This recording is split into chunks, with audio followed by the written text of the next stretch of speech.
இது மகிமை நேரம். மகிமை டிவி நேயர்களை அன்புடன் வாழ்த்துகிறேன். மகிமை நேர நிகழ்ச்சிக்கு உங்களை அன்புடன் வரவேற்கிறேன். நாம் தொடர்ந்து விட்டு விலகு என்ற தலைப்பின் கீழே தியானித்து வருகிறோம்.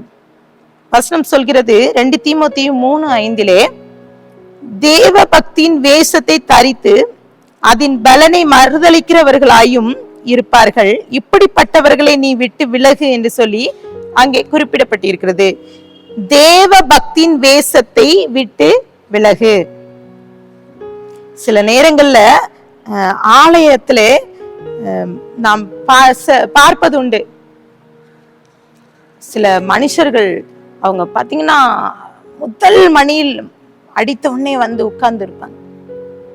அவர்கள் சொல்வது உண்டு, நான் ஃபர்ஸ்ட் பெல்லுக்கே நான் வந்துருவேன் சொல்லிட்டு மற்றவர்களை சுட்டி காட்டுவார்கள். அவங்க பாருங்க பிந்தி வராங்க.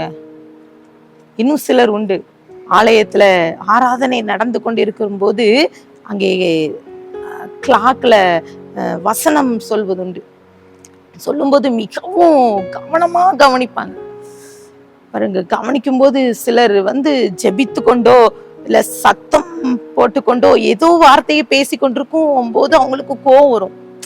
அந்த வசனம் அந்த வார்த்தை மேல ரொம்ப கவனமா இருப்பாங்க. ஆனால் சில நேரங்கள்ல அந்த வசனத்தின்படி நம்ம நடக்கிறோமா? தேவ பக்தியின் வேஷத்தை தரித்து கொண்டு இருக்கிறோம். நமக்குள்ளே பக்தியின் வேஷம் அதிகரித்து கொண்டு இருக்கிறது.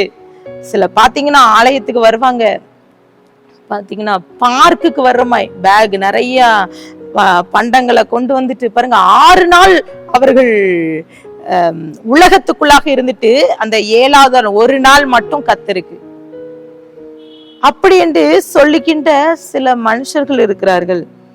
ஓசியா 6 நாளிலே எப்ராயிமே உனக்கு என்ன செய்வேன், யூதாவே உனக்கு என்ன செய்வேன், உங்கள் பக்தி காலையில் காணும் மேகத்தை போலவும் விடியற் காலத்திலே தோன்றும் பனியை போலவும் ஒளிந்து போகிறது என்று சொல்லி அங்கே குறிப்பிடப்பட்டிருக்கிறது. ஒருவேளை நம்ம பக்தி என்னதான் காலையில தோன்ற பனியை போல ஒளிஞ்சு போயிருது. இன்னும் சில காரியங்களை நம் வேத வசனத்தின்படி சொல்ல வேண்டும். மீகா 7:2 தேசத்திலே பக்தி உள்ளவன் அற்று போகிறான், மனுபுத்திரரில் செம்மையானவன் இல்லை, அவர்கள் எல்லாரும் இரத்தம் சிந்த பதிவிருக்கிறார்கள், அவனவன் தன் தன் சகோதரனை வலையிலே பிடிக்க வேட்டையாடுகிறான் என்று சொல்லி குறிப்பிடப்பட்டிருக்கிறது. பாருங்க, ஒரு புத்தகத்திலே இவ்வாறு ஒரு போதகர் எழுதுகிறார். அவர் தன்னுடைய ஊழியத்தின் பாதையிலே அவர் ஒரு ஆலயத்துக்கு சென்று அவர் அங்கே பிரசங்க வேளையிலே அவர் பிரசங்கிக்கும் போது ஒரு சில கூட்ட வாலிபர்கள் பேசி கொண்டிருக்கிறார்கள். அப்போ பிரசங்கத்தை நிறுத்திவிட்டு அந்த வாலிபர்களை அவர் கண்டிக்கிறார், பேசாதீங்க என்று கண்டிக்கிறார். ஆலயம் முடிந்தது, எல்லாம் முடிந்தோடனே சில பெரியவர்கள் வந்து அவர்களை அந்த ஊழியரை சத்தம் போடுறாங்க, நீங்க எப்படி எங்களுடைய பிள்ளைகளை நீங்க சொல்லலாம் என்று சொல்றாரு. இவருக்கு ஆச்சரியமா இருந்தது. அவர் எழுதுகிறார், பேசுகிறதே தப்பு, ஆனால் அவர்கள் பேசுகிறதை குறித்து சுட்டிக்காட்டி கண்டிக்கிறதை குறித்து இவர்கள் சொல்கிறார்களே, இவர்களே இப்படி இருக்கும்போது அவர்களை திருத்த முடியாது என்று சொல்லி அவர் சொல்கிறார், நாம் சில வேளைகளிலே கண்டிக்காமல் செல்வது நல்லது என்று சொல்லி எழுதுகிறார். சில நேரங்களிலே நமக்கு சொல்வது ஆலயத்துல பக்தியின் வேஷத்தை சில நேரங்கள் தரிக்கிறோம். ஆனா பாருங்க 24 மணி ஆலயத்துக்கு வந்தா பேசுகிற கூட்டங்கள் உண்டு. அவர்கள் பாருங்க மனதுக்குள்ளே அவர்களுக்குள்ளே ஒரு தேவ பயம் இல்லை.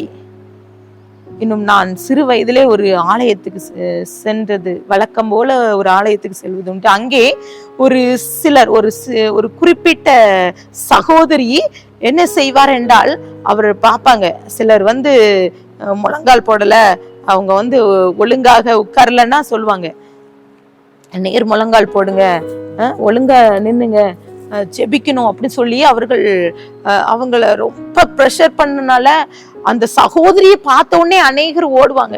ஓடிக்கொண்டு நேர் முழங்கால் போடுவாங்க, சிலர் ஒழுங்கா ஜெபிப்பாங்க. பாருங்க, சில நேரங்கள்ல நம் ஆண்டவரை பார்த்து பயப்படுறது இல்ல, மனுஷங்களை பார்த்து பயந்து நம் பக்தியின் வேஷத்தை செய்கிறோம், போடுகிறோம். பாருங்க, சில சமயங்கள்ல சில மனிதர்கள் சொல்வதுண்டு, சில காரியங்களை சொல்லி அவங்க சில வசனங்களை சுட்டி காட்டுவார்கள். எப்படி என்றால், இந்த வசனத்தை சொல்லிவிட்டு இந்த காரியத்தை கர்த்தர் இவ்வாறு வெளிப்படுத்துகிறார் என்று சொல்வது உண்டு. அவர்கள் கர்த்தர் அவருடைய அனுபவங்கள், அவர்களுடைய பக்தி, தேவ பக்தியை அவர்கள் வெளிப்படுத்துவது உண்டு. வேதத்திலும் பேதுருவை குறித்து நாம் பார்க்கிறோம். அவன் துணிச்சல் மிக்க சீஷன், ஆண்டவரோடு இருந்தான். ஆண்டவரோடு எல்லா காரியத்திலும், ஊழியத்தின் பாதையிலே எல்லா காரியத்திலும் இருந்த பேதுரு, ஆண்டவர் சொன்னார், நீ 3 முறை மறுதளிப்பா என்று சொன்னார். அதே போல அவன் மறுதளித்தான். பாருங்க, இப்போ இயேசுவின் கண்கள் பேதுருவை பார்க்கிறது. அப்போ பார்த்து கொண்டு இருக்கும் போது பேதுருவும் பார்க்கிறார். பாருங்க, அந்த நிலைமை அவனுக்குள்ளே அவன் எப்படி இருந்திருக்கும். அவனுக்குள்ளே அவன் கதறி அழுகிறான். யோவான் 21:16-17 போடப்பட்டு இருக்கிறது, யோனாவின் குமாரனாகிய சீமோனே, நீ என்னிடத்தில் அன்பாய் இருக்கிறாயா என்றார். என்னை நேசிக்கிறாயா என்று சொல்லி கர்த்தர் கேட்கிறார். அப்போ பேதுரு சொல்ல, ஆமா ஆண்டவரே, உம்மை நேசிக்கிறேன் என்பதை நீர் அறிவீர் என்றார். இயேசு அதற்கு சொல்ல, நீ என் ஆடுகளை மேய்ப்பாயாக என்று சொல்கிறார். பேதுருவை பற்றி நன்றாக அறிந்த இயேசு 3 முறை கேட்கிறார், என்னை நேசிக்கிறாயா, நேசிக்கிறியா அப்படின்னு கேட்கிறார். இன்றைக்கு இந்த வார்த்தை கேட்டுக்கொண்டிருக்கிற உங்களையும் பார்த்து கர்த்தர் கேட்கிறார், நீ என்னை நேசிக்கிறியா? சில நேரங்கள்ல சில மனுஷங்க பாத்தீங்கன்னா, சர்ச்சில் ஃபர்ஸ்ட் வீக் மட்டும்தான் சர்ச்சுக்கு வருவாங்க. அந்த நற்கரணை ஆராதனைக்கு மட்டும் கலந்து கொண்டு சென்று விடுவார். சிலர் பாத்தீங்கன்னா பண்டிகை கிறிஸ்தவர்கள். பாருங்க, பயம் இல்ல. சில பாத்தீங்கன்னா சண்டே தான் அவங்க கடையை திறந்து வைப்பாங்க, அப்பதான் வியாபாரம் அள்ளி கொண்டு வரும் என்று சொல்லி. பக்தியின் வேஷம் நமக்குள்ளே உண்மையான தெய்வ பயம் இல்லை. கர்த்தர் அதை எதிர்பார்க்கிறார். லேவியாராகமம் 26:2 என் ஓய்வு நாட்களை ஆசரித்து என் பரிசுத்த ஸ்தலத்தை குறித்து பயபக்தியா இருப்பீர்களாக நான் கர்த்தர் என்று சொல்கிறார். கர்த்தர் பயபக்தியா இருங்கன்னு சொல்றார். நம் ஆலயத்தை நேசித்து வருகிறோமா? எத்தனை பேர் ஆலயத்தை நேசித்து இன்னைக்கு ஆலயத்துக்கு போகணும், ஆண்டுடைய வார்த்தையை கேட்கணும், ஆண்டுடைய சத்தத்தை கேட்கணும்னு சொல்லிட்டு வர்றோம், இல்லைன்னா கடமைக்கு வருகிறோம். பக்தியின் வேஷத்தை தரித்து கொண்டு சண்டே ஆயிட்டா சர்ச்சுக்கு போனோம், ஆலயத்துக்கு போனோம் இப்படின்னு சொல்லி நாம் எத்தனை பேர் வருகிறோம்? நம்ம எத்தனை பேர் தேவ பக்தியின் வேஷத்தை தரித்து கொண்டு இருக்கிறோம்? கர்த்தன்றைக்கு இதை விட்டு விலகு என்று சொல்லி கர்த்தர் கட்டளை இடுகிறார். கண்களை மூடி ஜெபிக்கலாம். அன்பின் பிதாவே, மே ஸ்தோத்திரிக்கிறோம், எங்களோடு பேசியிருக்கீங்க. நாங்களும் கூட பக்தியின் வேஷத்தை தரித்து கொள்ளாதபடி உங்களுடைய சமூகத்திலே நாங்கள் உண்மையாயிருக்க, உமக்கு பயந்து, உமக்கு கீழ்ப்படிந்து, உமக்காக சாட்சியாக வாழ கிருபை தாங்க. துதிகான மகிமையெல்லாம் உமக்கு ஏறடிக்கிறோம். மீட்பர் மூலம் கேட்கிற பிதாவே, ஆமீன்.